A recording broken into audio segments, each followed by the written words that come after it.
네, 반갑습니다. 사회탐구 전문 강의 플랫폼 김용 제이스쿨 S입니다. 저는 여러분들과 함께 공부하고 있는 김용주 강사이고요. 여러분들 이제 2026 대학 수학 능력 평가가 끝이 났죠. 여러분들 그동안 수능 치시느라 정말 고생 많으셨고요. 그러면 이제 해설 들어가 보도록 하겠습니다. 수능 치시느라 다들 고생 많으셨고, 이 해설은 아마도 지금 고2 학생들이 보고 있을 거라고 생각이 듭니다. 보셨을 때 딱 느낌이 오는 건 뭐냐면, 6월, 9월에서는 약간 무난하게 문제를 출제를 하다가, 수능에서 새로운 유형을 넣은 것들이 몇 개씩 있어요.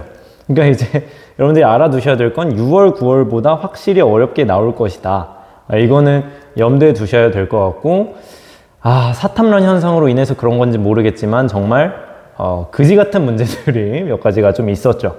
정말 풀면서도 상당히 그지 같다 뭐 이런 것들이 좀 있었는데요. 그런 것들은 차근차근 보면서 가면 되겠고, 그래도 나름대로 적절한 문제들이 많이 나왔어요. 나름대로 적절한 문제들이 많이 나왔는데 표 분석 유형이 약간 새로워졌죠. 그런 부분들만 조금 확인해 보시면 되겠습니다. 그래서 상당히 시간이 부족했을 것 같다라는 느낌이 들었고, 뭐 말 더 해서 뭐 하겠습니까? 이제 해설 들어가 보도록 하겠습니다. 네. 정치화법입니다. 정치화법 해설 들어가도록 하겠습니다. 정치를 바라보는 관점 가장 기본적인 내용이죠. 그래서 하나하나 보면,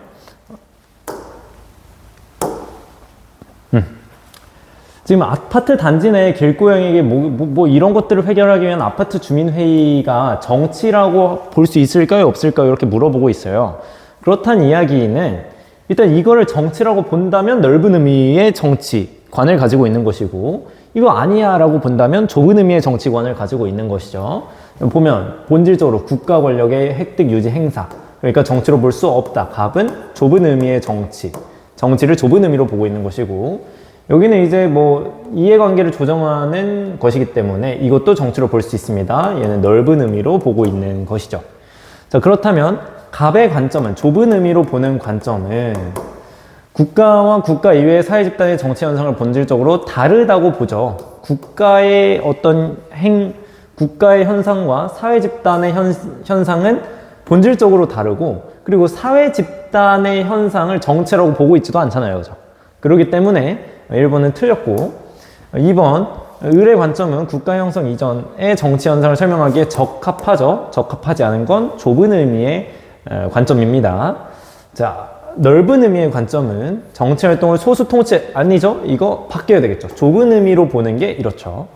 을에 비해 갑의 관점은, 좁은 의미로 보는 거, 국가 현상설은 사회적 갈등 해결 과정에 참여하는 정치 주체가 다양하다고 보지 않죠.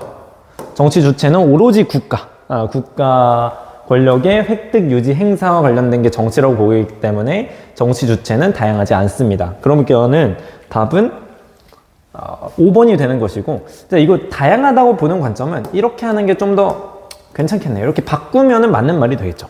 바꾸면 맞는 말이 되고, 자, 근데 좁은 의미의 정치, 넓은 의미의 정치 모두 다 국가 권력 획득 유지 행사와 관련된 거를 정치라고 보는 건 공통점이었죠. 그래서 둘 다 이것과 관련된 거는 정치라고 본다 라고 해서 답은 5번 이렇게 되는 겁니다. 왜냐면은 넓은 의미의 정치도 국가 권력의 획득 유지 행사와 관련된 것은 정치라고 보이기 때문이죠. 자, 그럼 다음 법치주의와 관련된 이야기인데요. 법치주의에 대한 이야기 한번 보겠습니다. 자의적인 통치가 이루어졌는데 시민혁명을 거치면서 의회에서 제정된 법률에 의한 통치가 이루어지기 시작했습니다. 적법한 절차를 통해서 제정된 법률이라면 그 목적과 내용과 상관없이 지켜져야 한다는 A는 뭐야? 그러니까 합법적인 독재 정치를 정당화하기도 했다라고 했으니까 형식적 법치주의가 되는 것이고, B는 실질적 내용까지 고려해야 된다라고 이야기를 하고 있기 때문에 B는 실질적 법치주의가 되는 것이라고 할 수 있겠죠. 자, 그렇다면 법치주의 자체가 어떤 국가 권력의 행사가 법률에 근거해야 한다라는 거예요. 그렇기 때문에 당연히 형식적 법치주의도 행정작용뿐만 아니라 사법작용도 법률에 구속되어야 한다고 보는 거죠. 법치주의는 법의 지배가 이루어져야 된다. 모든 국가 권력의 행사는 법률에 근거해야 된다라는 거예요. 그렇기 때문에 행정뿐만 아니라 사법작용도 법률에 구속되어야 하는 거죠. 그러니까 비도 마찬가지로 비도 맞는 말이죠. 이렇게 하면. 그지? 자, 그러면은 봅시다. B. 의회에서 제정한 법률로도 기본권을 제한할 수 있다라고 보죠. 그러니까 내용이 실질적 내용까지 침해한 경우에만 안 되는 거지. 법치주의 자체가 국민의 기본권을 제한할 때에는 법률에 근거해야 된다라는 거예요. 근데 합리적인 제한이라면 괜찮은 것이죠. 그지? 그러니까 여기서 말하는 실질적 내용까지 봐야 된다라는 것은 이 법의 제한은 합리적으로 제한하는 거예요. 기본권을. 그지? 뭐 국가안전보장, 공공복리를 위해서 합리적으로 제한하는 것인데, 그러니까 여기서 실질적 법치주의가 하지 말라는 것은 기본권의 침해를 하지 말라. 합리적이지 않은 이유로 기본권을 침해하지 말라라는 것이죠. 그렇기 때문에 제한할 수 있습니다. 실질적 법치주의도. 자, 실질적 법치주의는 인간의 존엄과 가치에 부합하는 경우라면 법률에 근거하지 않는 국가 권력의 행사도 자, 이건 좋아요. 부합한다면 법률에 근거한 국가 권력의 행사가 정당화된다라고 보는 것이죠. 그지? 그렇게 보는 것이고, 그리고 이는 달리도 틀리죠.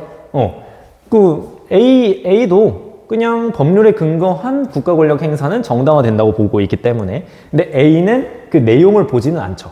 근데 A는 오로지 법률에 근거하도록 해야 된다라고 이야기를 하는 것이고, B와 달리 A, 형식적 법치주의는 기본권 보장을 위한 위헌법률 심사제의 필요성을 강조하지 않죠. 둘이 바뀌어야 되겠습니다. A와 B 모두 입법자에 의해서 국민의 자유와 권리가 침해될 수 있다는 점을 간과한다. A가 간과하고 있죠.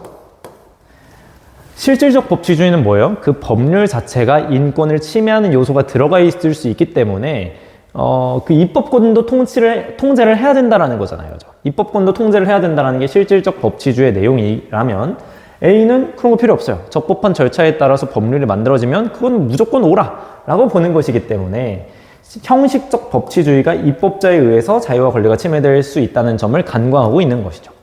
그죠? 답은 1번 이렇게 됩니다. 자, 다음 3번.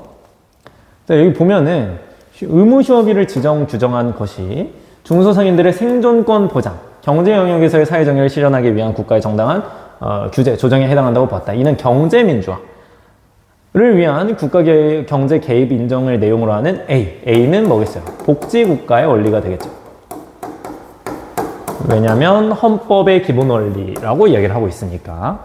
자, 그럼 한번 보면 남북분당 선언을 전제로 한 우리나라의 헌법이 투기한 원리는 평통일주의죠. 국민의 인간다운 생활 보장을 위해서 국가의 간섭이, 자, 여기까진 맞아요. 오, 이거 맞네. 그치만 이게 아니지. 국가의 간섭을 최소화한다라는 원리가 아니잖아요. 그죠? 국가가 적절하게 개입해야 된다는 것이기 때문에 2번은 이것 때문에 틀렸습니다. 이제 상당히 더러운 문제였죠. 근데 명확히 알고 있었다면 맞출 수 있었습니다. 그지? 자, 국가의 사회보장, 사회복지 증진을 위해서 노력할 의무를 부과하는 근거가 되는 원리이다. 맞죠? 이게 복지국가와 관련된 이야기잖아요. 사회보장제도, 사회복지 관련된 내용. 자, 4번은 문화국가주의죠. 자, 상호주의 원칙에 따라서 이렇게 동등하게 보장하는 근거가 되는 원칙은 그거죠. 국제평화주의죠. 그렇기 때문에 답은 3번이 될 수밖에 없는 상황. 됐죠? 자, 다음. 자, 4번이고요. 자, 여기 읽어보면은 이 내용 자체가 좀 의미가 있어요. 독이 있는 나무라면 그 나무에 열린 과실에도 독이 있다라는 의미의 독수독 이론에 따라 1차적 증거가 독수라면 그에 파생된 2차적 증거도 독과로서 증거 능력이 배제된다. 그러니까 어떤 증거가 있는데 그 증거에 의해서 파생된 이 증거가 이렇게 있어요. 근데 이게 적법하지 않아. 그럼 얘도 적법하지 않다는 이야기죠. 그래서 위법하게 수집한 증거는 물론 이를 기초로 하여 적법하게 획득한 2차적 증거도 유죄 인정의 증거로 삼을 수 없도록 하는 것이 수사기관의 위법한 압수수색을 억제하는 가장 확실한 대응책이다. 그러니까 이거를 막음으로써 수사기관이 이제 피의자를 강압적으로 이렇게 수사하고 이런 거를 방지할 수 있다라는 것이죠. 그래서 실체적 진실 발견을 어느 정도 희생하더라도 여기가 핵심 키워드가 나오는 거예요. 적법전차 원리를 구현하여 A를 보장하기 위한 것이죠. 그러니까 이런 제도를 만들어 둠으로써 수사기관이 위법하게 압수하면서 개인의 신체 자유, 개인의 자유를 침해하는 것을 보장하기 위한 것이죠. 그리고 특히 이 적법 절차의 원리는 신체 자유를 보장하기 위한 원리이죠. 그지? 그러니까 이제 신체의 자유와 관련된 이야기이고, 그렇기 때문에 A는 기본권 유형이니까 자유권이 되는 것이죠. 그러니까 답은 1번 이렇게 가는 거지, 이제. 자, 얘는 그럼 뭐예요? 얘는 사회권이고, 얘는 이제 평등권이고, 얘는 참정권이죠. 얘는 과잉금지 원칙을 준수하더라도 법률로서 제한할 수 없는 권리는 없어요. 과잉금지 원칙을 준수한다면 법률로서 제한할 수 있죠. 그지? 그렇게 확인하시면 되겠습니다. 자, 5번. 야, 첫 장에서부터 표분석 문제가 나왔어요. 그러니까 여러분들은 5번 문제 표분석 보자마자 건너뛰고 풀으셨어야 돼요. 만약에 이거 끙끙대면서 시간을 날렸다면 정말 이런 말해서 죄송하지만 정말 상당히 이제 바보 같은 짓을 하셨다. 이런 표분석 문제는 시간이 오래 걸리기 때문에 일단 넘어가고 풀이를 하셔라 라고 말씀을 드리고 싶습니다. 그럼 가볼게요. 정말 이게 새로운 형태의 표분석 문제였어요. 그러니까 그동안 정치화법에서 이따구로 이제 표분석 문제가 나오지 않았는데 이제 정치화법도 고였다 이거죠. 이제 우리도 이제 뭐 사회문화처럼 더럽게 내보자.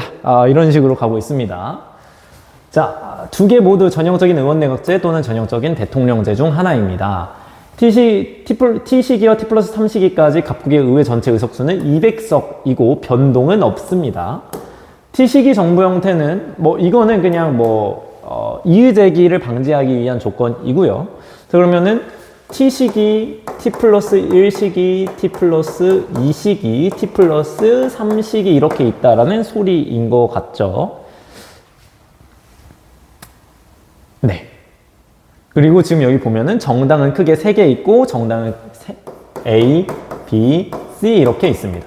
그리고 방금 말했던 것처럼 총 의석수는 200으로 고정이 되어 있죠. 변함은 없습니다. 자, 이렇게 했을 때 자, 조건 볼게요. T시기 행정부 수반이 국가 원수의 지위를 동시에 가진대요. 자, 그럼 이거 뭐야? 대통령제죠. 전형적인 대통령제. 과반 의석을 차지한 정당이 있대요. 과반 의석을 차지한 정당이 있어? 잘 확인하시고. 근데 여기서 뭐 할 수 있는 건 없어요. 과반 의석을 차지한 정당이 있다. 이 정도 확인할 수 있고. 자, 근데 이제 T 플러스 1시기가 퍼센테이지가 이렇대요. 이제 T 플러스 1시기가 T 플러스 2시기의 정당별 의회 의석률이 있는데, 자, 근데 둘 다 200석이 최대잖아요? 자, 그러면 이게 100%니까 여기 곱하기 2를 해주면 그 의석수가 나오겠죠. 전체 200석 중에서 45%는 90석을 가졌다는 소리고, 얘는 60석을 가졌다는 소리고, 50석을 가졌다는 소리죠. 그치? 자, 근데 T시기에 비해서 T 플러스 1시기의 의회 의석수는 A당이 10석 감소했고, B당이 20석 감소했고, C당이 30석이 증가했습니다. 자, 근데 T시기에 과반 의석을 차지한 정당이 존재해요. 그러면은 그 정당은 누가 봐도 이거겠지, 이제. 누가 봐도 이거밖에 안 되지 않겠어요? 그치. 그러니까 일단은 그러면 이 과반 의석을 차지한 정당은 일단 A당 또는 B당이 될 수밖에 없겠죠. 왜냐면은 얘는 C당이 30석이 증가했어요. 근데 30석이 증가했는데 여기 과반인 정당이 없어. T 플러스 1시기에. 그러면은 얘는 최대한 많아봤자 T시기에 60석밖에 안 되는 거예요. 그러니까 C당은 여기 과반 의석이 될 수가 없고요. 그럼 이 과반 의석을 차지한 정당은 대체 어디일까? 라고 한번 하고 본다면 A당이 10석 감소했고 B당이 20석 감소했대요. 그러면 만약에 이 정당이 B당이야. 그러면은 T시기에 110석이고 T 플러스 1시기에 90석이 된 거죠. 그럼 만약에 얘가 A당이야. 그럼 얘가 T시기에 100석이고 T 플러스 1시기에 90석이 된 거죠. 자, 그러면 과반 의석을 차지한 정당이 존재한다라고 얘기를 했단 말이에요. 자, 그러면 얘가 B당이어야 T시기에 과반 의석을 차지한 정당이 존재해요. 그치? 뭔 말인지 알겠죠? 100은 과반이 아닙니다. 101석부터 과반이에요. 그지? 그러니까 얘가 110석, 얘가 90석, 마이너스 20이 된 거예요, 이제. 그지? 이게 비당이라는 걸 확인할 수 있다고. 이게 비당이다. 자, 그러면 얘가 110석이니까 t 플러스 2식이 다시 110석이 됐다라는 것도 확인할 수가 있는 것이죠. 자, 여기까지 됐죠? 자, 여기까지 됐습니다. 뭐, 이 정도 확인하시고, 이 정도 확인한다면, 자, 다시, 여기부터 다시 보죠. 자, t 플러스 2시기의 행정부 수반은 A당 소속이래요. 자, 그러니까 행정부 수반 소속 정당이 A당이다. A당이다. 그리고 t 플러스 2시기 C당의 의회 의석수는 T시기 C당 의회 의석수의 50%래요. 자, 그러면 일단 얘는 이미 B당이라는 거 확인이 되고, 둘 중에 하나가 C당이란 소리인데, 지금 이 소리는 T시기에 비해서 C당이 반토막이 났다는 소리지. 그러니까 반토막 나서, 만약에 얘가 C당이면 반토막 나서 80석이 된 거고, 반토막 나서 10석이 된 거예요. 자, 그럼 얘는 C당일 수가 없겠죠. 지금 여기 T시기에 160석이 넘어가는 정당이 있어야 얘가 C당이 될 수가 있는 거예요. 그러니까 T시기에 C당이 160석이어야 이렇게 반토막 나서 80석이 될 수 있다고. 근데 T시기에 얘가 최대 의석수잖아. 그지? 얘가 최대 의석수이기 때문에 얘는 C당이 될 수가 없다. 그러면 C당은 얘가 될 수밖에 없다라는 거죠. 자, 그러니까 T 플러스 2시기의 C당은 10석이고 T시기에 비해서 50%라 했으니까 T시기가 20석이어야 50% 돼서 10석이 되겠죠. 그치. 뭔 말인지 알겠지. 자, 그리고 나서 위에 다시 한번 보세요. C당은 30석이 증가했대요. 그러니까 여기 50석 이렇게 되는 것이고, 자, 그러면 A당도 확인이 되죠? A당은 나머지 그러니까 70석 이고 플러스 몇 석이니? 마이너스 10석이죠? 그러면은 60석 이렇게 되는 거죠.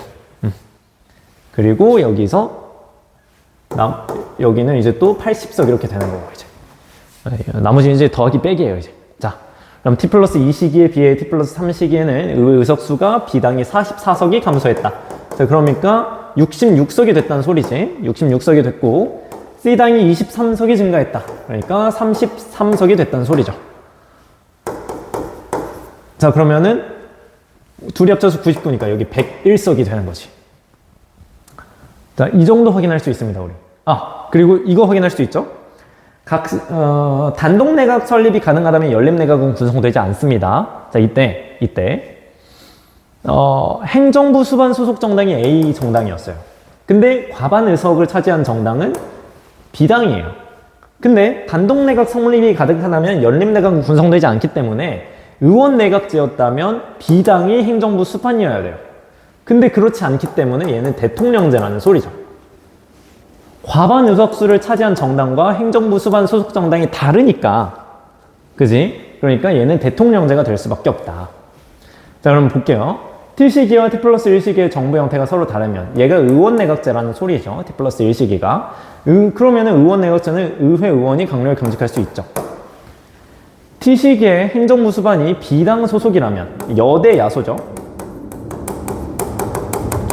자, 그리고 이때는 여소야대예요. T 플러스 2시기는. 그러면 행정부 수반이 제출한 법률안이 의회에서 통제를 하는, 이건 아예 말이 안 된다고요. 전형적인 정부 형태니까. 우리나라였다면 맞는 말이에요. 우리나라의 정부 형태를 물었다면. 그렇지만 전형적인 정부 형태이기 때문에 아니다. 틀렸다. 그러면 T 플러스 3시기의 정부 형태와 행정부 수반 소속 정당이 T 플러스 2시 정부 형태와 행정부 수반 소속 정당이 T 플러스 2시기와 같다면, 그러니까 대통령제이면서 A 정당이 그러니까 행정부 수반 소속 정당이 A 정당이면서 대통령제라면 이런 소리죠. 그렇다면 T 플러스 2시기에는 야당 의석수가 더 많죠. 이게 여당이 80석밖에 안 되니까 얘는 맞습니다. 야당 의석수가 120석이니까. 근데 T 플러스 3시기는 얘가 여당이에요, 지금. 그지? 얘가 여당이기 때문에 아니죠. 여당이 과반을 먹었기 때문에 T 플러스 3시기는 아니다. 이렇게 해주셔야 되겠고요. T시기에서 T 플러스 3시기 중 정부 형태가 2번 변경되었다면, 2번 변경되었대요. 자, 그러면 얘가 일단 t 플러스 1 시기가 의원내각제여야 되겠죠. 그렇지 않을까요? 얘가 만약에 대통령제잖아요. 그럼 대통령제 여기서 의원내각제로 바뀐다고 쳐도 한 번밖에 안 바뀌어요. 그러니까 두 번 바뀌려면 이때 바뀌었다가 다시 바뀌었고 대통령제 그대로 가야 두 번 바뀔 수 있는 유일한 경우의 수예요. 그러니까 t 플러스 1 시기가 의원내각제여야 한다라는 거죠. 그러기 때문에 t 플러스 1 시기는 법률안 거부권을 가질 수가 없는 거죠. 자, 그러면은 자 여기 보면 t 플러스 이게 3번 변경됐다고 하면은 바뀌는 거예요. 계속 바뀌는 거야. 대통령제, 의원내각제, 대통령제, 의원내각제 이렇게 바뀌었다는 소리인 것이고, 그럼 t 플러스 3 시기가 의원내각제가 되는 것이고, 그러면 A 정당이 과반 의석수를 차지하고 있기 때문에 A 정당이 단독으로 내각을 구성하였겠죠? 연립내각은 구성되지 않으니까 과반을 차지하면. 그래서 답은 5번 이렇게 나오게 되는 겁니다. 상당히 어렵지는 않았어요. 어렵지는 않고 상식적인 내용이지만 새로운 형태로 나타난 이런 표분석 문제였기 때문에 약간 어려웠을 수도 있습니다. 네, 이 정도 확인하시면 되겠고요. 자, 6번 가겠습니다. 일단은 보면 갑이 자기 소유의 건물이 있어요. 이 미음 건물이 있는데 갑이 있죠. 갑이 이걸 소유한 사람이잖아요. 그죠? 소유한 사람이고, 그래서 외벽 수리를 을에게 맡겼어요. 을과 계약을 맺은 거지, 이제. 계약을 맺었고, 건물을 점유하여 공사를 하면서 점유했어요. 이 점유하면서, 공사를 했는데, 무너졌어요. 그러니까 지금 얘한테 피해를 입힌 거죠. 지금 갑한테 피해를 입혔고요. 그리고 옆에 건물에도 피해를 입혔어요. 그러니까 그 병에게도 피해를 입혔다라는 거죠. 갑에게도 피해를 입히고 병에게도 피해를 입힌 거죠, 이제. 그래서 병이 이에 항의하기 위해서 가게를 비운 사이에 병의 직원, 사장님이었네요. 사용자였고, 직원이 있네. 직원 정이 있는데 17살이에요. 피용자. 그래서 정은 무로부터 도시락 30개를 주문받았대요. 자, 무가 있는데 무로부터 도시락 30개를 주문받았는데 문제는 빼돌렸어요. 그러니까 일단 계약은 성립하긴 했어요. 왜냐면 피용자가 받았잖아요. 이렇게 하겠다고 받았는데 얘가 지금 빼돌린 거야. 그러니까 얘도 피해를 입혔고 사용자에게도 피해를 입힌 거죠, 이제 지금. 이런 느낌인 거예요, 지금. 그래서 이제 그러니까 당연히 병은 모르니까 다퉜죠. 근데 결국에는 약속한 시간에 해줬대요. 채무 이행을 했네. 이행했습니다. 채무 불이행도 아니야. 불완전 이행도 아니야. 이행해줬어. 근데 직원 관리 제대로 못했다. 명예를 훼손했습니다. 이로 인해서 매출이 급격히 감소했고 재산상 손해를 입었고요. 이런 걸 요구하였다. 한편 병은 정을 상대로 불법행위에 따른 손해배상 청구 그러니까 왜냐면 피해를 입혔잖아요. 그죠? 소를 제기하였고 정에게 병의 이게 확정이 되었습니다. 자, 근데 문제는 정이 병에게 배상하래요. 그러면 정이 책임 능력이 있다란 소리네. 그지? 정에게 병의 손해를 배상하라고 했어요. 그럼 정이 책임 능력이 있다는 이야기네. 그치. 자, 그러면은 이렇게 확인하고 들어가 보죠. 갑은 병에 대해서 공작물 소유자로서 특수불법행위를 지지 않죠. 왜냐하면 이미 점유자가 주의를 다하지 않았어요. 그러니까 점유자가 책임을 지기 때문에 지지 않습니다. 먼저 점유자가 1차로 지고 점유자의 책임이 면책되면 소유자가 지는 거잖아요. 근데 점유자가 책임을 지도록 되었기 때문에 그러지 않다라는 것이고, 자, 을이 갑에게 채무불이행 책임을 진다면, 자, 을이 갑에게 채무를 이행하다가 피해를 입혔잖아요. 이거 어떻게 보면은 넓은 의미의 채무불이행입니다. 채무불이행 책임을 진다면 을은 손해배상을 위해 특별한 사정이 없는 한, 자, 이거 맞아? 특별한 사정이 없는 한 무너진 이거 아니죠. 왜냐하면 원칙이 금전배상 원칙이니까 그러죠. 특별한 사정이 없다면 금전배상을 해주는 게 원칙이에요. 뭔가 이제 추가적으로 요청이 된다면, 뭔가 특별한 사정이 있다면 원상복구도 요청할 수 있는 것이죠. 자, 병. 사장님은 정의 주의를 다하였음을 증명하지 못하더라도 무에 대해 정의 사용자로서 특수불법 행위를 지지 않죠. 자, 왜 그럴까요? 지금 자, 무에 대해서 정의 사용자로서 특수불법 행위를 지지 않아요. 왜냐하면 정이 무한테 피해를 입힌 것은, 그지? 무에게 피해를 입힌 것은 직무상행위가 아니에요. 사무집행과 관련성이 없어요. 그치? 사무집행과 관련성이 없다고. 사무집행과 관련성이 없다. 그리고 불법 행위가 성립하는가? 또 의문이 들죠. 봐봐요. 지금 약속한 시간에 갖다 줬어요. 사실 손해본 게 없습니다. 손해본 게 없어요. 그리고 지금 병은 재산상 손해를 입었다, 이런 이야기가 있지만 무가 그런 손해를 입었다라는 이야기는 없어요. 그냥 화가 덜 풀렸어요, 이 아저씨는 이제. 그러니까 지금 무 자체가 불법 행위가 성립하는가도 1차적으로 문제. 그리고 성립한다고 하더라도 이 정이 직무상 행위, 사무집행과 관련된 행위로 피해를 입힌 게 아니기 때문에 특수 불법 행위를 지지 않는다라는 게 두 번째. 그러니까 두 개의 근거가 있는 거예요. 불법 행위 자체가 성립하지 않았다. 성립한다 하더라도 얘는 직무상 사무집행으로 인해서 피해를 입힌 것이 아니기 때문에 얘가 그냥 사기친 거잖아요. 그렇기 때문에 특수불법행위 책임을 지지 않는다. 이렇게 두 가지 근거가 있습니다. 자, 정의 법정 대리인. 그러니까 얘 아직 미성년자잖아요, 그죠? 미성년자인데 법정 대리인은 정에 대한 감독을 게을리지 않았음을 증명하지 못하면 병에 대해 법적 감독 의무자로서 일반 불법 행위 책임을 지적. 책임 능력이 있으니까요. 자, 무 어딨노? 무가 병에게 명예회복을 위한 적당한 처분을 하였다면 무는 명예훼손으로 인해서 병에게 발생한 재산손을 있지. 자, 그러니까 일단 명예훼손을 했잖아요. 이거에 따라서 재산상 손해를 발생했단 말이에요. 이거는 일단 배상해줘야 돼요. 금전배상 원칙, 이게 원칙이야. 원칙이고 추가적으로 병이 요청을 한다면 명예회복을 위한 적당한 처분도 해야 되는 거예요. 그러니까 얘가 추가적으로 해야 되는 것이지, 그러니까 얘를 했다고 해서 얘가 배상이 면제되거나 이런 건 안 된다고요. 재산상 손해를 배상을 해줘야 되고 추가적으로 이 처분도 할 수 있도록 할 수 있다. 요청한다면 이렇게 추가적으로 이런 처분도 내릴 수 있다 라는 겁니다. 이제 됐죠? 여기 약간 어려운 문제였어요. 이제 쉽지는 않았습니다. 왜냐면 곳곳에 그 단어 하나로 틀리는 이런 것들이 있으니까 약간 어려웠을 수 있는데 이거 잘 맞추셨다면 정말 대단하셨던 거예요. 자, 이제 여기 약간 쉬워졌습니다. 자, 보면 국제연합의 모든 회원국으로 구성된 의결기관 A는 총회가 되는 것이고, 네, 그래서 이랬대요.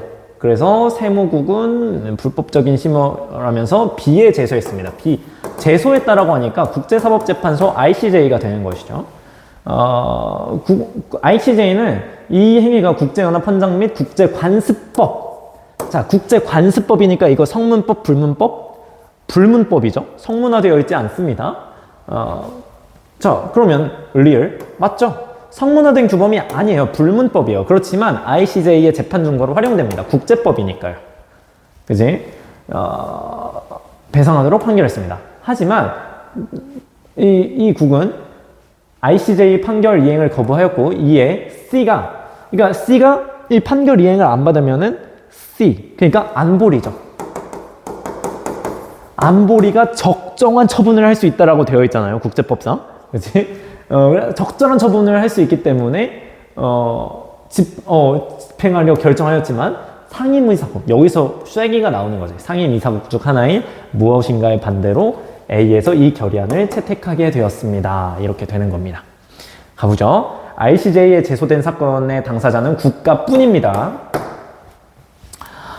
자, 국가뿐이에요. 국가뿐. 자, 니은 절차사항이 아닌 실질사항에 대해서는 상임이사국의 거부권이 있죠. 그러니까 이게 통과되기 위해서는 상위 미사국의 거부권 행사가 없어야 없고 거기에 이제 9개국 이상의 찬성 투표가 있어야 성립이 되는 것이죠. 그치? 만약에 거부권을 행사한다면 부결나는 것이고 또는 거부권을 행사하지 않았더라도 9개국 이상의 찬성이 없다면 부결되는 것이고 그러니까 결국에는 안보리의 결정은 이렇다. 실질상에 대해서는 이렇다라는 거죠. 오케이. 상위 미사국의 거부권 행사 없이 9개국 이상의 찬성 투표로 성립됩니다. 자, A는 아니죠. 독점적으로 가지지 않습니다. A도 C도 B의 재판관을 선출할 권한을 가지고 있기 때문에 A가 독점적으로 가지고 있다는 건 틀린 말이고 그렇기 때문에 답은 2번 이렇게 되는 겁니다. 그죠? 어렵지 않았습니다. 자, 8번 한번 보죠. 자, 8번 보면 8번 여기 한번 보죠. 갑이 온라인 쇼핑몰을 운영을 하고 있어요. 온라인 쇼핑몰 운영을 하고 있는데 모조품을 진품으로 속이고 판매하고 있어요. 그러니까 지금 사기 행각하고 있죠. 사기 치고 있습니다. 지금 사기를 치고 있고 근데 이제 을이 수사기관에서 허위 진술을 해주면 100만 원을 지급하겠다라는 사회질서에 반하는 계약을 을과 체결했습니다. 그러니까 지금 사회질서에 반하는 계약을 체결했어요. 그러니까 그냥 이렇게 요약해 볼게요. 부정계약을 체결했다고 이제. 자, 그럼 이거 뭐야? 무효죠. 이거 무효잖아 이제. 사회질서에 반하는 계약은 무효예요. 무효. 무효다라는 거 확인하시고. 자, 한편 병은 갑이 판매하는 땡땡 운문화의 모습을 이걸로 믿고 체결하였다. 그러니까 병이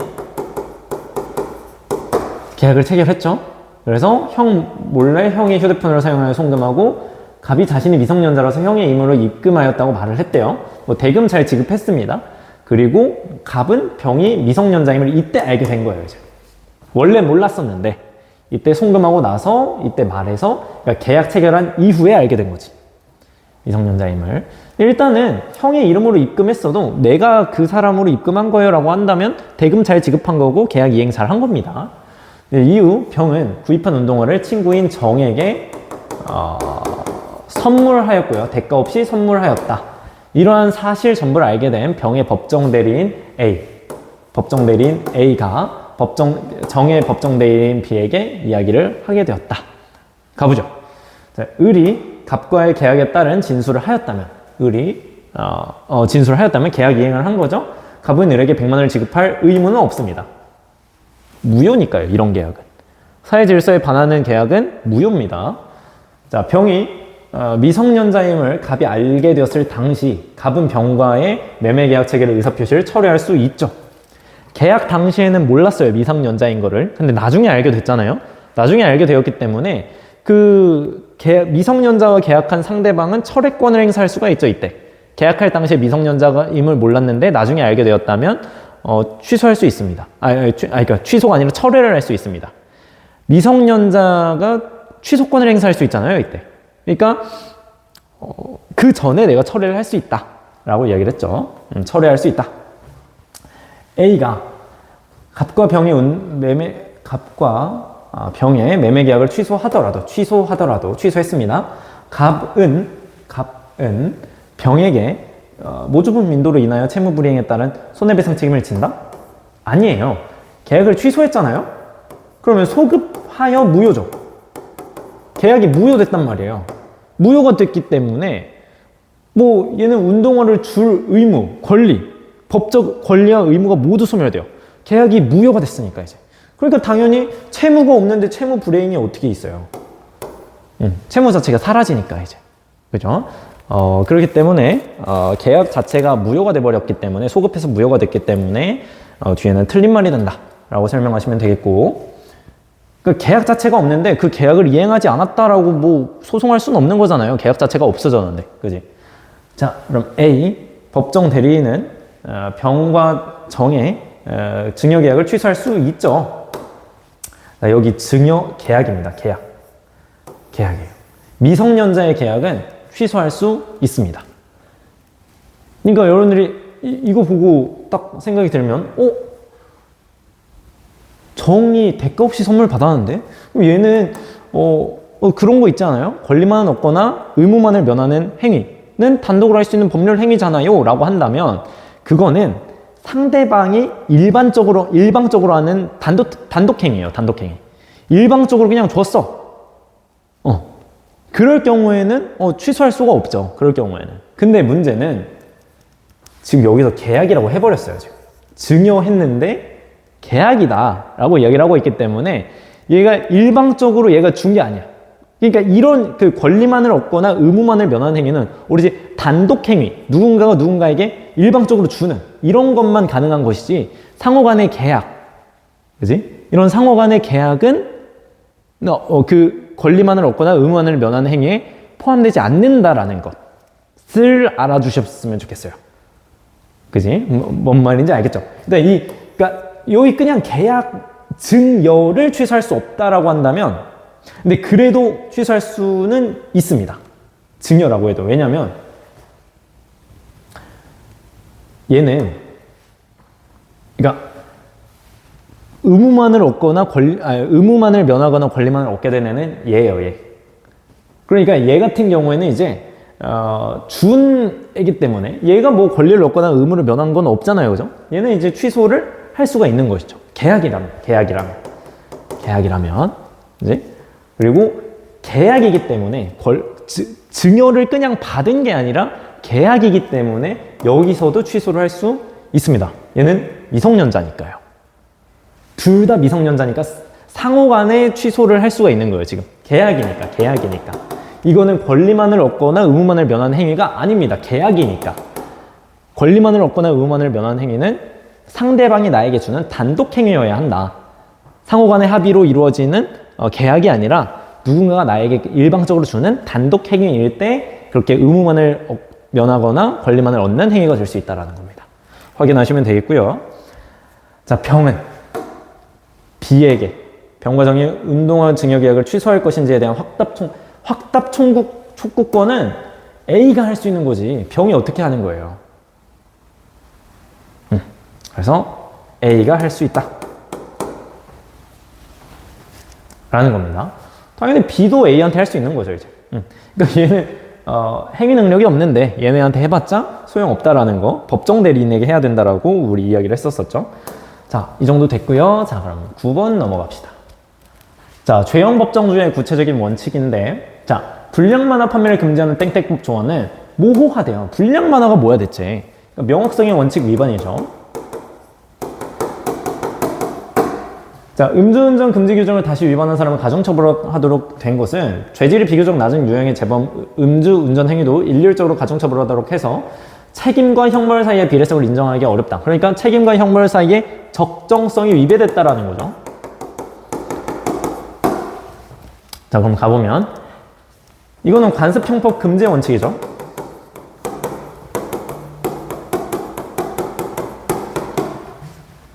자, A는 적용할 형벌 규정이 없는 경우, 자, 잠시만요. 자, A는 적용할 형벌 규정이 없는 경우 자의적인 판단으로 유사한 규정을 적용하여 처벌할 수 없다라는 원칙이다. 유추해석 금지 원칙이죠.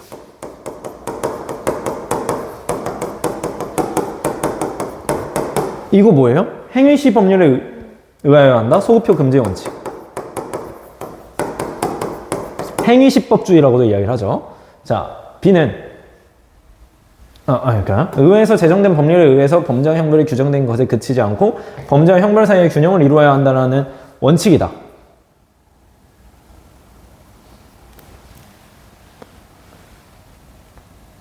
잠깐만.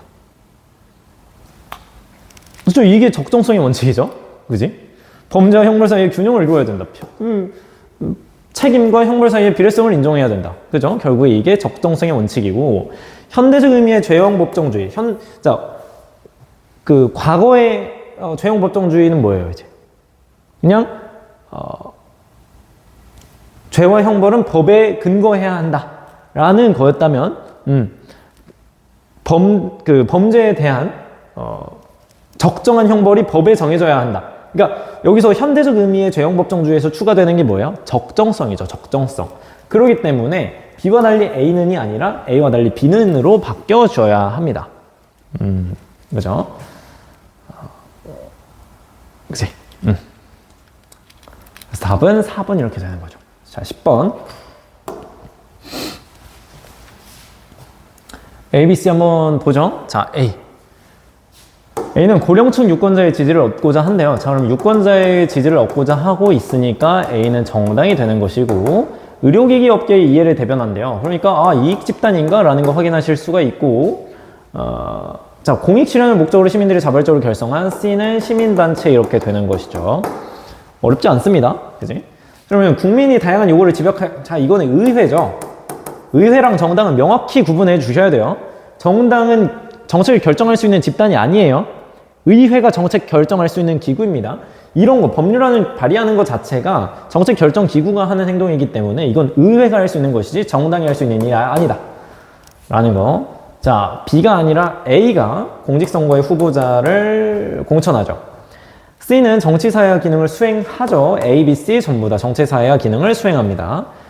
이익집단과 달리 정당은 자신들의 활동에 대해서 정치적 책임을 지죠. 정당은 자신의 활동에 대해서 정치적 책임을 진다라는 거 배웠습니다. B와 C 모두 정책 결정 기구는 A, B, C 전부 아니죠. A도 아니고 B도 아니고 C도 아닙니다. 그러니까 이제 의회, 대통령, 얘네들이 정책 결정 기구가 된다고 해요. 얘네는 전부 다 투입하는 애들이다 라고 생각을 하시면 됩니다. 되죠? 11번 보면 이제 자유주의와 현실주의, 국제관계를 바라보는 관점을 살펴보고 있는 겁니다. 그러면 살펴보면 UN 기후협약 당사국 총회에서 온실가스 감축 의무를 규정한 교토의정서. 교토의정서는 일종의 조약이죠, 조약.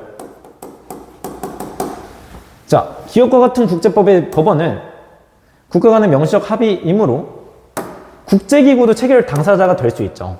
조약은 국제기구도 체결할 수 있다는 점 기억을 하시고, 그리고 이 다자간 합의예요. 그래서 국제법적으로 인정된 기업 다자 조약인데 원칙적으로 국제사회 모든 국가가 아니라 다자 조약, 그러니까 많은 국가가 참여를 했단 말이죠. 그럼 그 가입한 국가에게만 적용이 되는 거예요. 그러니까 모든 국가가 아니다라는 점 확인하시고, 자, 그러면 이는 국제사회 규범과 제도를 통한 협력을 강조하는 A 관점이래요. 그러니까 협력을 강조하는 A는 자유주의적 관점이죠. B, 국가의 길 국제 협력보다 중시하는 B 관점이니까 현실주의적 관점입니다. 자, 그렇다면 보면 자유주의는 국가 간 협동에 따른 국제사회 집단적 대응을 불신하지 않죠. 신뢰하죠. 현실주의는 세력 균형이 이루어질 때 국제 발생 가능성이 낮다고 본다. 답은 2번 이렇게 되는 거지. 현실주의와 달리 자유주의는 국제사회의 무정부성을 전제하며, 여기서 무정부성이라는 것은 중앙권위체가 없다라는 게 아니에요. 무정부성은 만인의 투쟁의 상태, 상당히 무정부적인 자연 상태다라는 걸 의미하는 것이기 때문에 이게 바뀌어야 되겠죠. 현실주의와 관련된 이야기입니다. 그래서 국가를 국제사회에서 가장 중요한 행위자로 보는 것도 역시 현실주의자들이 그러지. 그러니까 국제사회의 무정부성과 국제사회에는 어떤 중앙권위체가 없다라는 이야기, 중앙정부가 없다, 강제력을 지닌 중앙정부가 없다라는 의미랑은 다르다고요. 국제사회가 무정부적이다와 강제력을 가진 중앙정부가 없다라는 의미는 다르다. 국제사회가 무정부적이다라는 것은 홉스식 자연상태, 만인에 대한 투쟁 상태, 정글의 상태를 이야기를 하는 겁니다. 이건 정글의 상태다, 국제사회는 정글이다, 이런 이야기를 하는 게 국제사회가 무정부적이다라고 이야기를 하는 겁니다. 자, 12번 민법의 기본 원칙과 관련된 이야기인데, 여기 읽어보면은 사례가 약간 자꾸 독해를 시켜요, 자꾸. 그러니까 좀 짜증나요. 자, 봅시다. 갑과 을은 일단 갑소유 부동산에 대해서 등기를 을명의로 했대요. 사실 저로서는 이해가 안 되죠. 근데 뭐 일단은 소유권은 갑이 보유를 하는데 등기만 이렇게 하자라고 했대요. 그래서 갑은 이 합의가 땡땡법에 따라서 무효임을 확인했고, 이를 이유로 등기 명의를 돌려달라고 청구를 했는데, 을이 이제 이래서 함부로 명의 넘겨주면 안 돼요, 여러분. 무슨 일이 있어도 내 거는 내 명의로 해두셔야 돼. 안 돌려주려고 하고 있죠, 지금. 반환을 거절했어요. 이에 대해서 대법원이 이 합의 위법성이 인정된다고 하더라. 위법적이지만 부동산에 대한 갑의 권리, 소유권까지 박탈해서는 안 된다. 그러니까 소유권 절대 원칙을 반영한 것이죠. 그치? 자, 그렇기 때문에 소유권 절대 원칙과 관련된 내용은 바로 1번 되는 것이죠. 네, 소유권 절대 원칙이니까 A는. 자, 그러면 이건 뭐야? 과실 책임의 원칙이죠. 얘는 사적 자치의 원칙. 계약자의 원칙이지. 얘는 현대적 민법 기본 근대 민법 기본 원칙의 현대적 수정. 그러니까 계약 공정의 원칙이죠. 이거는 무과실 책임입니다.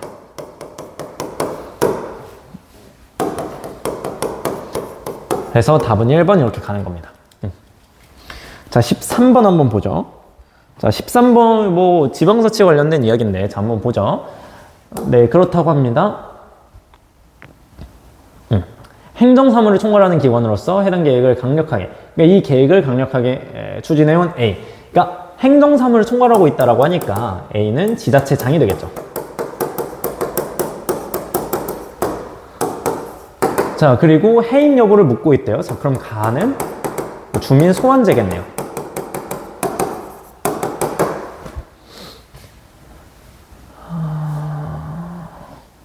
B가 의결한, 뭔가 의결했대요. B가 의결한 조례안. 키워드 나왔죠? 지방의회입니다.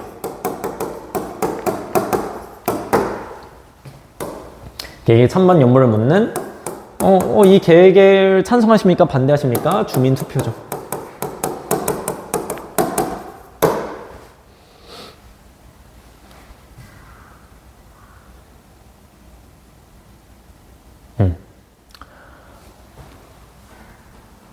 그죠. 그러니까 이 조례안에 대한 찬반 여부를 묻는 게 아니라, 이 계획의 찬반 여부를 묻고 있는 거예요. 그렇기 때문에 나는 주민 투표가 된다. 라는 거 확인하시면 되겠고. 자, 가를 통해서 주민은 조례의 폐지를 A에게 직접 청구할 수 있다. 자, 일단은 가를 통해도 틀렸죠? 이거는 주민 발안 제도를 통해서 하는 거지. 그리고 청구할 수 있는 것도 A에게 직접 청구할 수 있는 게 아니라, 지방의회에 청구를 해야 되는 거죠.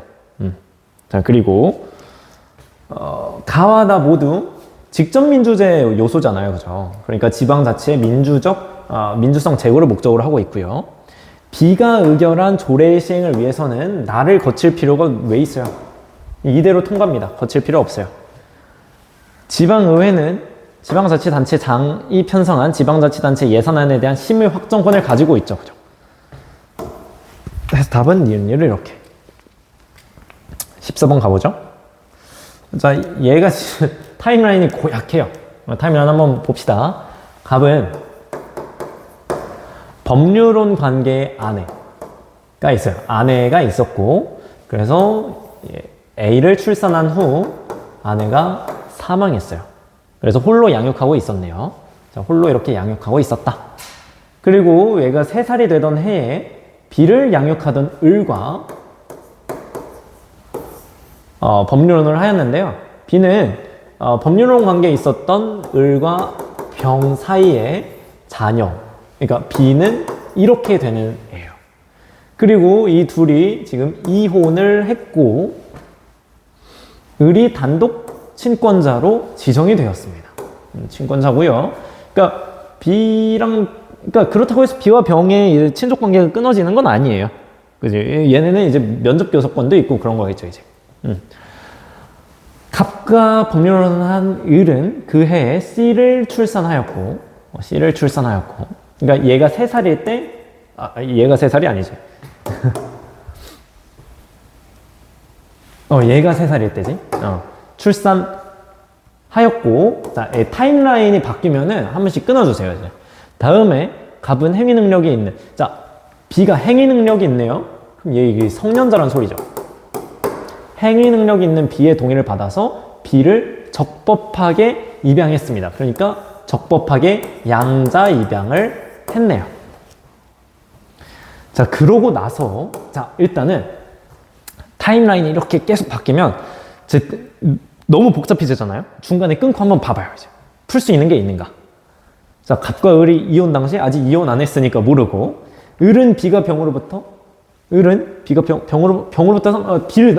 병 나중에 죽나 보네? 일단 여기서 못 푸니까 됐고. 자, B가 양자로 입양은 됐으니까 한번 보세요. B가 양자로 입양된 때에 갑은 B와 친족이죠?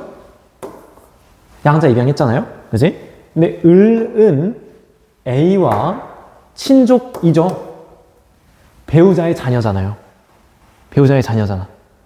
그지? 배우자의 자녀이기 때문에 친족이 됩니다. 그지?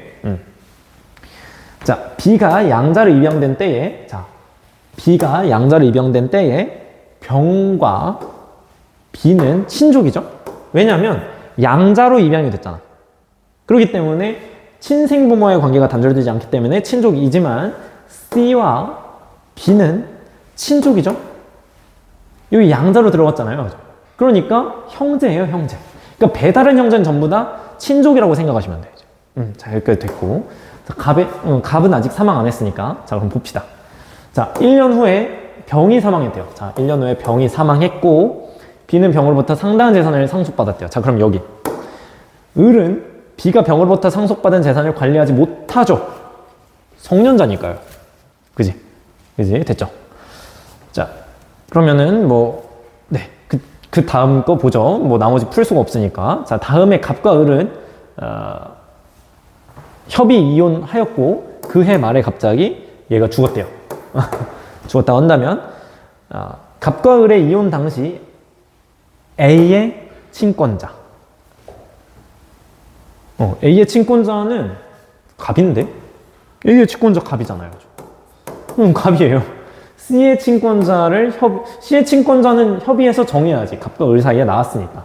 정의하지 않으면, 법은 직권으로 친권자를 지정해야 된다. 그러니까 C는 맞아요. C의 친권자. 근데 A는 아니에요. 갑으로 확정이 되어 있으니까. 그죠? 입양을 안 했잖아요, 아직. 그지? 갑으로 확정되어 있기 때문에 친권자는 갑이다. A의 친권자는 이미 정해져 있다. 그럴 필요가 없다라는 거죠. 갑이 사망했을 당시 A와 C는 갑의 상속인이지만 아니죠. 얘도 갑의 상속인이죠. B도 갑의 상속이 됩니다. 왜냐하면 양자 입양을 했으니까요. 양자 입양을 했으니까. 자, 이런 식으로 됐습니다. 그래서 답은 2번 이렇게 되는 거예요. 자, 15번. 여기 표분석 문제 또 나왔는데, 자, 한번 봅시다. 갑국의 의회 전체 의석수는 400석이고요. 지역구 의석수와 비례대표 의석수가 동일하대요. 200석, 그리고 200석 이렇게 된다라는 거지. 그리고 1인 2표란 소리네. 지역구 의원 선거에서 선거구는 100개래요. 자, 그렇다면 현행 선거 제도는 중선거구제라는 걸 알 수 있겠죠. 그리고 각 선거구별로 같은 수의 의회 의원이 득표 순으로 선출되고, 같은 수의 의회 의원이 선출된대요. 그러니까 의석수는 200개인데 선거구 수는 100개니까 한 선거구당 2명씩 선출되는 중선거구제라는 걸 확인할 수 있는 거죠. 자, 근데 여기 비례대표가 전국을 하나의 선거구로 해서 정당 득표율에 의회 전체 의석수를 곱해서 각 정당의 의석으로 배정한대요. 자, 그러니까 이거 지금 현행 제도는 지금 연동형이죠. 연동형 비례대표제예요, 지금. 연동형 비례대표제. 그지? 그렇게 확인하시면 되겠습니다. 연동형 비례대표제고. 자, 그러면 현재 의회 전체 의석수 400석, 지역구 의원 선거의 선거구수 선거구수를 그대로 둔다 했으니까 선거구수 100개를 그대로 유지하면서 선거구 재획정 없이 이런 걸 검표하고 있대요. 자, 그러면 지역구 의석수와 비례대표 의석수의 비는, 자, 1안에 지역구와 비례대표를 봤을 때 1대 3으로 안 돼요. 지역구가 100석이라면 비례대표 300석으로 이렇게 하겠다는 소리지. 2안은 지역구와 비례대표 현행처럼 하겠다. 그러니까 200석 이렇게 하겠다는 소리죠. 그지? 자, 지역구 의원 선출 방식의 경우 1안에서는 1차 투표에서 50% 초과 득표한 후보자가 있으면 당선인으로 확정하고, 아니면 이거 뭐야, 이거 결선 투표제지. 자, 그리고 지금 지역구 의원 수가 100석이고 선거구 수 유지한 아니지. 뭐라는 거야? 자, 방금 말한 건 그냥 잊어버리세요. 그러니까 1안은 지역구 의석수가 100석이라는 소리죠. 근데 선거구 수 100석이에요. 자, 그러면 일단은 소선거구제지. 자, 근데 그 대표 결정 방식이 지금 결선 투표제네요. 그지? 그리고 이 안에서는 현행과 동일하게 당선인이 결성한다. 일단은 의석수가 200석인데 선거구수는 100석이니까 중선거구고, 현행이니까 단순 다수 대표제지. 자, 이렇게 확인하시고, 비례대표 의석 배분 방식의 경우 1안에서는 현행과 동일하대요. 자, 그러니까 연동형 비례대표제로 한다는 거지. 근데 2안에서는 정당 득표율의 비례대표 의석수를 곱한대요. 비례대표 의석수를 곱하고 비례대표 의석을 배분하는 거야. 그러니까 전체 정당 의석을 배분하는 게 아니라 비례대표 의석만 분배하니까 얘는 병립형이지. 자, 이런 식으로 됐죠? 그러니까 이게 얘는 연동형이니까 전체 의석 400, 그러니까 비례대표 득표율이 전체 의석에 곱해줘야 되는 겁니다. 자, 그럼 보면 1안의 경우 지역구 의원 선거에서 1차 투표의 최다 득표자가 2차 투표에서 낙선될 가능성을 배제할 수 없죠. 그지? 배제할 수 없습니다. 둘이 배제할 수가 없고요. 자, 1안과 달리 현행 지역구 의원 선거에서의 선거구제는 동일선, 자, 1안과 달리 현행 지역구 의원 선거, 자, 1안은 소선거구, 현행은 중선거구. 그래서 중선거구제는 동일 선거구 내 당선자 간 투표의 등가성 문제가 발생할 수 있는 제도죠. 중선거구제는 그렇죠. 이게 중선거구제의 문제잖아요. 이렇게 확인하시면 되고, 이 안의 적용 결과와 달리 현행에서는 자, 그럼 현행부터 한번 볼까요?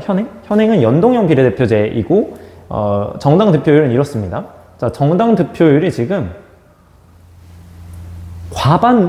자, 현행은 연동형이에요. 근데 이제 정당 득표율 과반 차지한 애가 있어요. 그지? 그러니까 그만큼 정당한테 일단 의석을 배분하잖아요. 전체 의석을. 그러니까 비당이 220석 먹는 거예요. 일단 지역구 선거가 어떻게 되든지 간에 220석 먹잖아요. 그죠? 그지? 그럼 이 안을 한번 보세요. 이 안은 병립형이에요. 지금 득표율이 가장 높은 게 비당이니까 일단 지역구 의석수 의석률이 45%이기 때문에 200석이 45%, 90석이죠. 그리고 비례대표 55% 득표를 했어요. 근데 이번에는, 자, 여기는 400, 자, 이거 식이 어떻게 나오는 거야? 자, 400 곱하기 100분의 55인 거예요. 와우. 자, 100분의 55라고. 자, 근데 여기는 이제 비례대표 의석수의 이 비율을 곱하는 것이기 때문에 얘는 110석입니다. 이렇게. 그럼 두 개 합쳐봤자 몇 석이에요? 200석이에요. 그러니까 이안 적용 결과는 200석. 현행은 220석.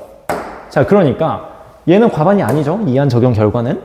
과반이 아닌데 현행은 과반이 있습니다. 차지하는 정당이 존재한다. 얘와 달리 얘는 과반 차지 정당이 존재한다 해서 답은 5번 이렇게 가는 겁니다. 어렵지 않았어요. 자, 이제 5문제 남았으니 빨리 해보죠. 자, A의 장, B의 장, C는 모두, 자, 이것만 봐도 느낌이 딱 오지. A의 장, B의 장, C의 장 모두 국회 동의를 얻어 대통령이 임명한다. 일단은 이렇게 추측 한번 해보시고 이게 아닐 수도 있으니까 뒤를 한번 보자고요. 정당의 산 심판을 담당하는 A, 헌재의 구성하는 권한은 대법원의 장 그리고 국회와 대통령이 나누어 가지죠. 확인할 수 있는 것이고, 행정각부의 장은 국무위원 중에서 국무총리의 제청으로 대통령이 임명하죠. 오케이, 됐죠? 헌법재판소는 이거는 대법원이죠. 그러니까 B, 대법원이 대통령 선거 효력을 다투는 선거소송 사건의 최종심을 담당합니다. 대법원의 장은 대법관 임명 제청에 대한 동의권이 아니라 임명 제청권을 가지죠. 임명 제청권을 가진다. 대법원장은 대법관 임명 제청권을 가진다 해서 이럴 때 국회의 동의를 얻어 대통령이 임명을 하는 것이죠. 국무총리와 대통령 모두 아니지, 탄핵소추는 국회의 권한이죠. D의 탄핵소추 대상이 된다. 그러면 A라고 하려면 어떻게 해야 돼? 탄핵 심판 대상이 된다 라고 이야기를 해줘야죠. 저 A로 계속 두고 싶으면. 자, 국회는 국무위원에 대한 해임을 의결할 수 있다. 해임 건의권이 있는 거지 해임 의결권이 있는 건 아닙니다. 해임을 국회에서 결정할 수 있는 게 아니라 건의할 수 있는 거니까 이제. 자, 대통령은 일반 사면을 면하려면 D의 동의를 얻어야 되죠. 특별 사면이 국회 동의가 필요 없는 거였어요. 일반 사면은 정말 그 범죄를 저지른 사람들이라면 뭐 누구나 이렇게 일반적으로 사면을 해주는 것이기 때문에 국회가 동의를 해줘야 할 수가 있어요. 그래서 답은 5번 이렇게 되는 겁니다.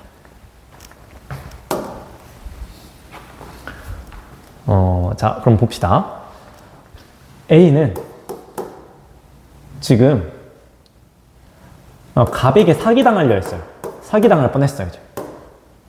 경찰이 갑을 붙잡았고 경찰이 인계했습니다. 검사는 갑을 구속 기소하였고 구속 기소했대요. 이 사건으로 인해서 A씨는 정신적 고통을 겪고 있습니다. 그냥 한번 볼까요? 갑은 수사 단계에서 진술 거부권을 행사할 수 있지만 재판에 충성해서는 할 수 있죠. 진술 거부권은 어디서나 할 수 있습니다.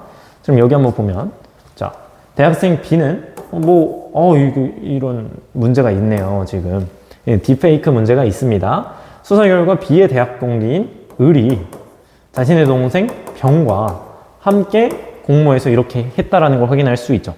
얘는 지금 촉법소년이네. 촉법소년이고 확인할 수 있다. 경찰은 을에 대해서는 구속영장을 신청했고 병에 대해서는 소년부 송치를 검토 중이라고 합니다. 보면 경찰이 구속영장을 신청함에 따라 검사는, 자, 이게 그 영장 발부하는 애들은, 영장 발부를 하는 분들은 법원이죠. 법관이 결정을 하는 것이죠. 자, C는 교제 중인 정에게 위치 이런 지독적, 자, 그러니까 C는 정에게 막 이러니까 이런 걸 했대요. 그러니까 정이 C를 공격한 거예요. 이렇게 쭉 했다라는 거지. 자, 그리고 경찰에 의해서 정은 체포되었고, C의 행위에 대해서는 하트로 할게요. 위법성이 없다라는 것이죠. 불기소 처분을 하였다. 그리고 정에 대해서는 징역 2년을 선고하였다. 그리고 구속했다. 구속했다. 이렇게 보면, 자, 일단 병 넘겼구나. 자, 병은 소년법상 보호처분에 대상은 될 수 있으나 기소유예 처분의 대상은 될 수가 없죠. 이거 촉법소년이기 때문에 보호처분의 대상은 될 수 있는데 얘는 아예 검사한테까지 가지도 않아요. 촉법소년이니까 검사한테 가지도 않는다고. 그냥 가정법원에서 끝이 난다고요. 소년부에서.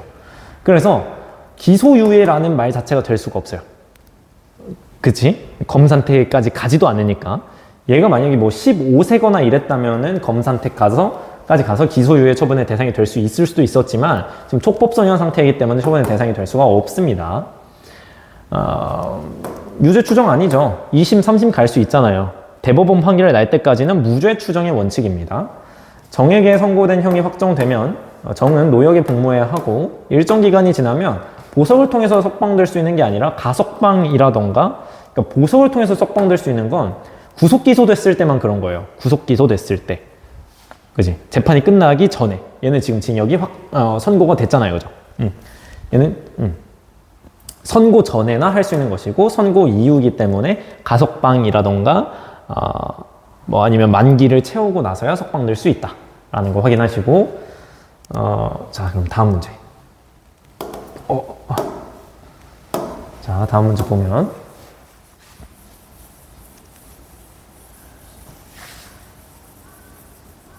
자, 잠시만요. 지우는 좀 시간이 걸리네.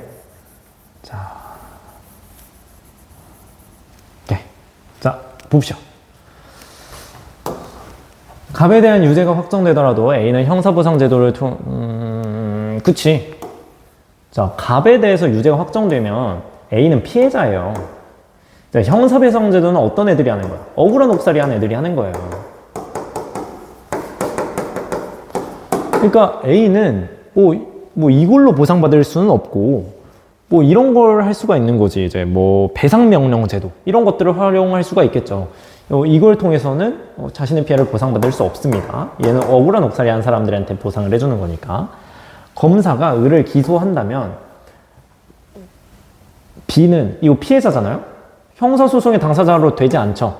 형사소송의 당사자는 B가 아니라 검사가 되는 거지. 검사가 형사소송의 당사자로 참석하게 되고 그리고 이것도 아니죠. 이것도 아니에요. 이제 국가배상 청구권이라는 제도는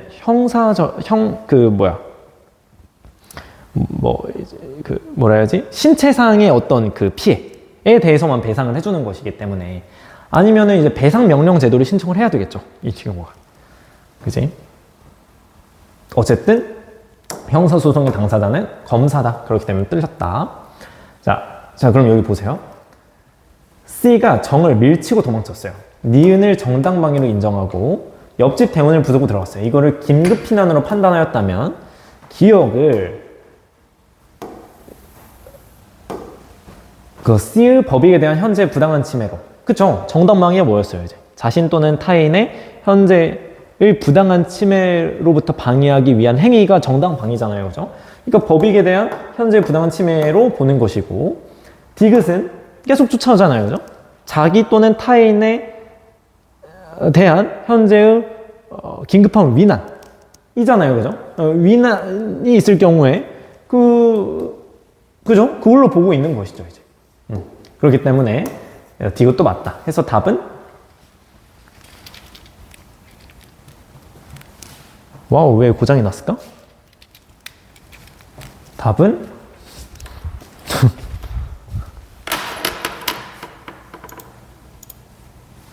3번 이렇게 되는 겁니다, 이제.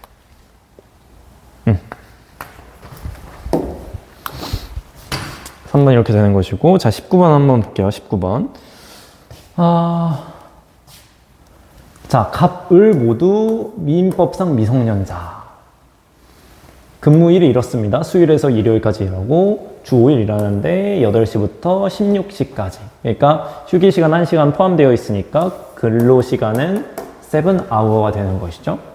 법정 최저임금보다 높은 시간당 12,000원의 임금을 지급받고 있고 병과 이런 계약을 체결했습니다. 그러니까 이제 15세 미만의 자는 아니었다는 소리죠. 병은 그러니까 15세 미만의 자는 아니었다는 소리고, 병은 갑과 달리 을에 대해서는, 자, 갑이 있고 을이 있는데 을에 대해서는 연령을 증명한 가족관계 기록에 관한 증명서를 사업장에 둘 의무가 있었대요. 그러니까 17세 이하의 아이인 거겠죠. 자, 근데 갑과 달리가 있으니까 얘는 미성년자긴 한데 17세는 안 돼. 18세의 자인 거지, 이제. 그러니까 얘는 15세에서 17세 사이, 얘는 18세가 되는 거죠. 자, 이런 상황. 자, 그럼 여기서 이 정도 하고 한번 풀어보면, 병은 갑과 을 모두에 대하여 동의서를 갖출 친구는 갑은 갖출 필요가 없죠. 이 동의서는 을. 그러니까 연소근로자. 그러니까 얘가 연소근로자인데, 얘는 미성년자긴 하지만 연소근로자가 아니잖아요. 그러니까 얘는 연소근로자에 대한 것이기 때문에 갑은 아니다. 을의 근로시간을 매 근무일 17시까지 1시간씩 연장하는 것은 합의가 있다면 근로기준법에 위배되지 않죠. 연장 근로할 수 있었잖아요, 그죠?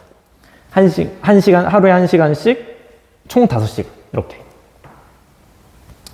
갑과 을이 근로계약 내용대로 근무한다면 갑과 을의 일요일 근무에 대한 지급해야 할 1일 임금은 12,000원 곱하기 7이니까 84,000원이어야 돼요.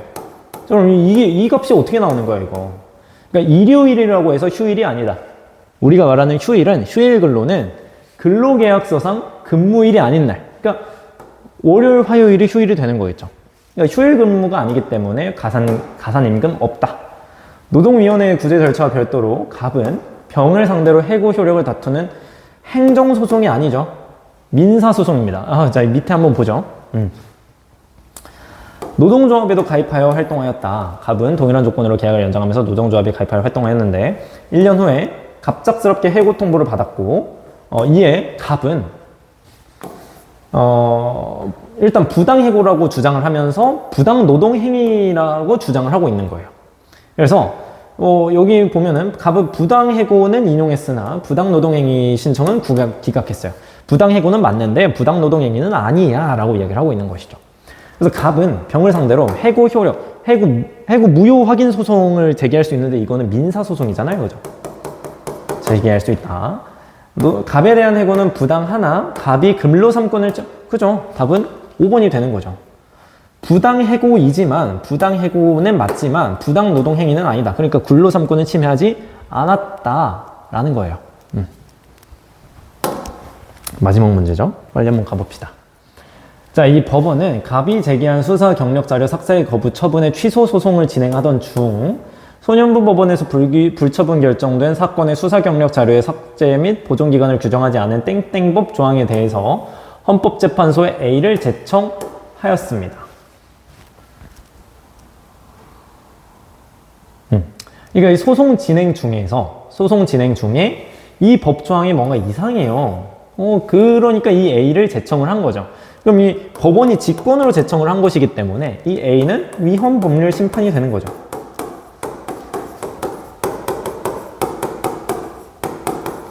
자, 그럼 지금 여기 법원이 직권으로 제기를 했어요. 그렇기 때문에 갑이 필수적으로 제청 신청을 하여야 한다? 아니죠. 법원이 직권으로도 할 수 있습니다. 그래서 지금 헌법에 합치되지 않는다, 위헌이다라고 이야기를 하고 있는 것이죠. 가정폭력 피해자인 을은 전 배우자가 아무런 제한 없이 그녀의 가족에게 받을 수 있도록 한 이 법 조항이 여기가 핵심이죠. 자기 정보 결정권을 침해한다면서 자기 기본권이 침해되었다라고 하면서 청구하는 거잖아요. 그러니까 자기 기본권이 침해되었다라고 하고 있는 거잖아요. 이제 국가 공권력의 행사 또는 불행사로 인하여 자신의 기본권이 침해당한 자가 신청할 수 있는 거, 이게 권리구제형 헌법소원이죠.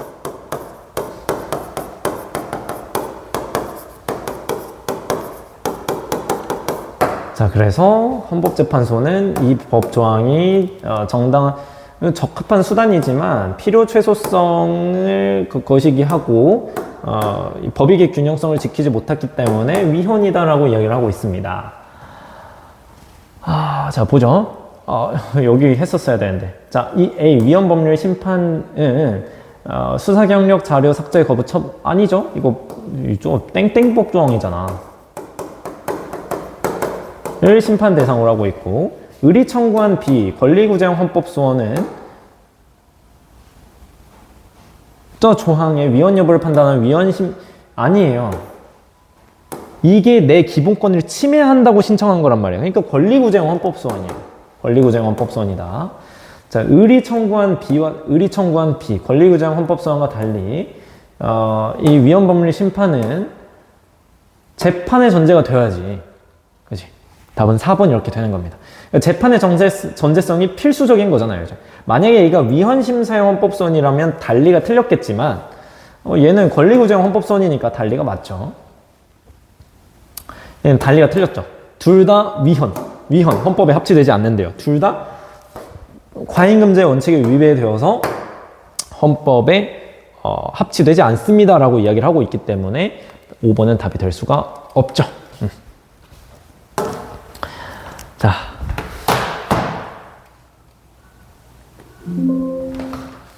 이게 역대급으로 해설을 되게 오래 했네요. 지금 1시간 20분 정도가 다 되어가고 있는데 그 정도로 이 내용이 상당히 쉽지 않은 캐 문제가 나왔습니다. 우리 10월 해설 강의, 9월 해설 강의 전부 다 1시간 내로 끝났잖아요. 근데 지금 1시간 20분이에요.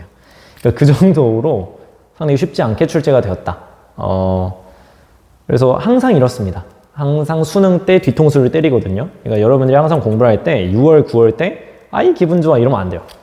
아이 기분 좋아 이러면 안 되고 6월, 9월이 쉬웠다. 이것보다 훨씬 어려울 것이다. 그러니까 그거에 초점을 맞춰서 좀 더 빡 집중을 해서 열심히 이렇게 풀어 나가셔야 될 것 같습니다. 어쨌든 여러분 수능 보시느라 모두 고생이 많으셨고요. 이제 내년이면 선택 과목의 마지막 시대죠. 그래서 고2 학생 여러분들 마지막까지 잘 달려보시기 바라고, 이제 1월쯤에 그걸 계획하고 있어요. 정치화법 라스트 댄스 강의를 한번 만들어 볼까 지금 생각 중인데 아직 고민 중인 거라서 어떻게 될지 모르겠고, 어쨌든 모두 수능 보시느라 고생 많으셨습니다. 저는 이만 물러가도록 할게요. 저는 지금까지 김용재 스쿨 S에서 2026 대학 수학능력평가 정치화법 해설 강의를 맡은 김용주 강사였습니다. 감사합니다.